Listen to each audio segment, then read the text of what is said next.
Shalom, salam damai sejahtera, Bapak Ibu, Saudara dan Saudariku seiman. Semoga saya menjumpai Anda semuanya dalam keadaan yang sehat-sehat saja, tak kurang suatu apapun, dan selalu dalam lindungan kasih Tuhan. Untuk saudara dan saudariku yang sakit, dalam nama Tuhan Yesus, Anda menjadi sembuh. Senang berjumpa kembali dengan Anda dalam permenungan harian Sabda Tuhan Embun Sabda Kamis 10 Juni 2021. Saudara dan saudariku, mari kita siapkan hati kita siapkan diri kita untuk mendengarkan dan merenungkan firman Tuhan. Tuhan sertamu dan sertamu juga. Inilah Injil Yesus Kristus menurut Santo Matius. Dimuliakanlah Tuhan. Dalam khotbah di bukit berkatalah Yesus, "Jika hidup keagamaanmu tidak lebih benar daripada hidup keagamaan para ahli Taurat dan orang-orang Farisi, kalian tidak akan masuk ke dalam kerajaan surga.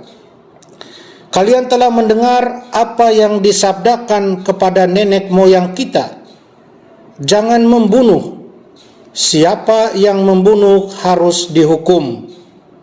Tetapi aku berkata kepadamu, setiap orang yang marah terhadap saudaranya harus dihukum. Barang siapa berkata kepada saudaranya kafir, harus dihadapkan ke mahkamah agama. Dan siapa yang berkata jahil harus diserahkan ke dalam neraka yang menyala-nyala. Sebab itu, jika engkau mempersembahkan persembahanmu di atas mezbah, dan engkau teringat akan sesuatu yang ada dalam hati saudaramu terhadap engkau, tinggalkanlah persembahanmu di depan mezbah itu, dan pergilah berdamai dahulu dengan saudaramu. Lalu kembalilah untuk mempersembahkan persembahanmu itu. Segeralah berdamai dengan lawanmu selama engkau bersama-sama dengan dia di tengah jalan, supaya lawanmu jangan menyerahkan engkau kepada hakim, dan hakim menyerahkan engkau kepada pembantunya, dan engkau dilemparkan ke dalam penjara.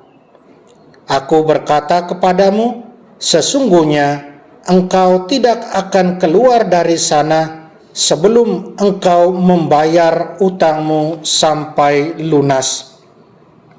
Demikianlah Injil Tuhan.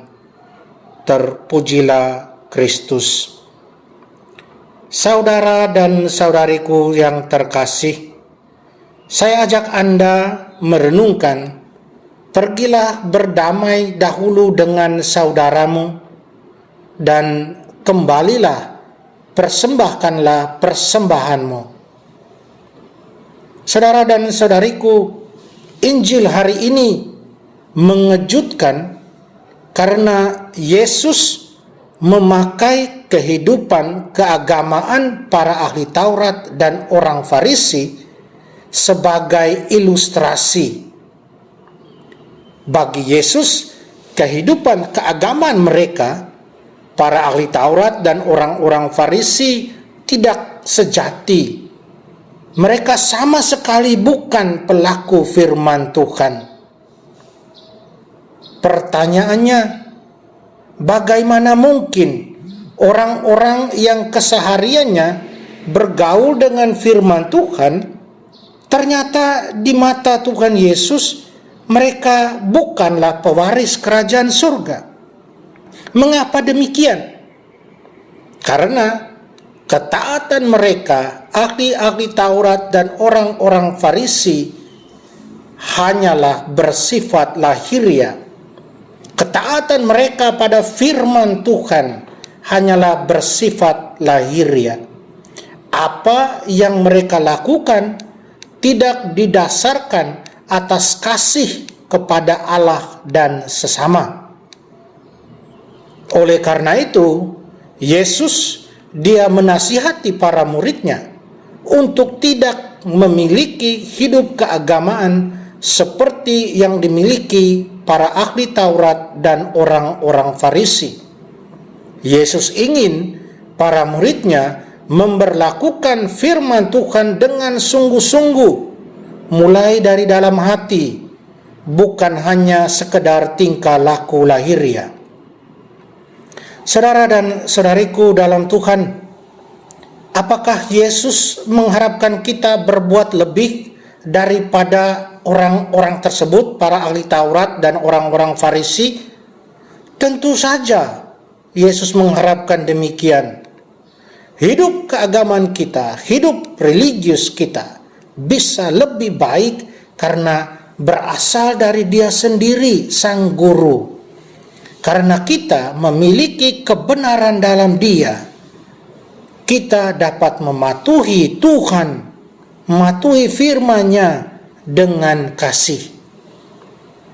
Saudara dan saudariku, salah satu ciri orang Kristiani yang harus nyata dalam hidup kita adalah sikap kita terhadap sesama kita. Sikap tersebut harus berpadanan dengan bagaimana Tuhan bersikap terhadap manusia ciptaannya. Apa yang dibuat oleh Tuhan, itu pula yang harus dilakukan oleh kita. Sebagai contoh, hukum Taurat memberikan larangan jangan membunuh. Di balik perintah itu, di balik hukum itu, ada prinsip ilahi bahwa Tuhanlah yang memiliki hak atas hidup dan mati seseorang. Oleh sebab itu, manusia harus menghargai hidup sesamanya. Jadi, Yesus menegaskan bahwa bukan hanya tindakan membunuh yang disebut sebagai dosa. Marah terhadap sesama, mengata-ngatai sesama manusia sebagai kafir atau jahil, sudah bisa dikategorikan sebagai pembunuhan. Pembunuhan karakter di dalam hal ini. Artinya apa?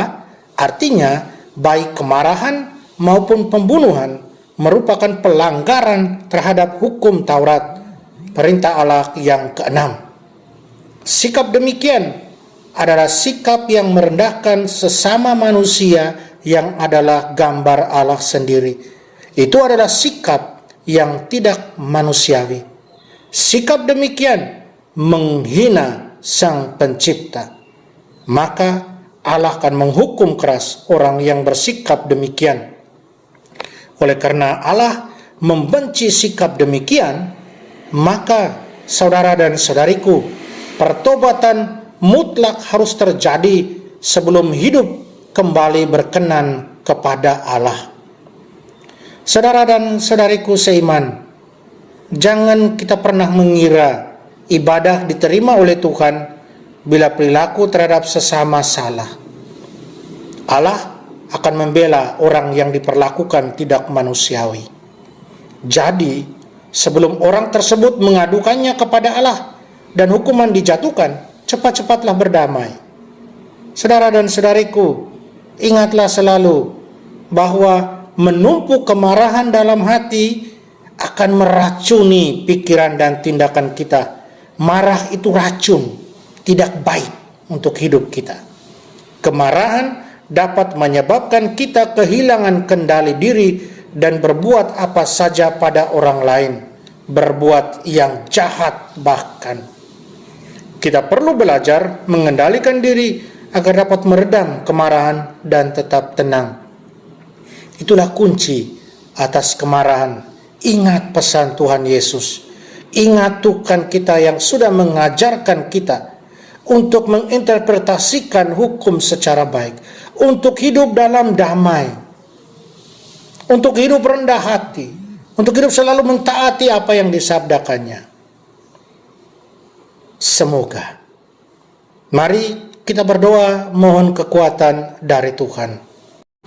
Tuhan Yesus, kami mengakui desakan-Mu agar kami menerima kasih sebagai perintah-Mu yang besar dan agung.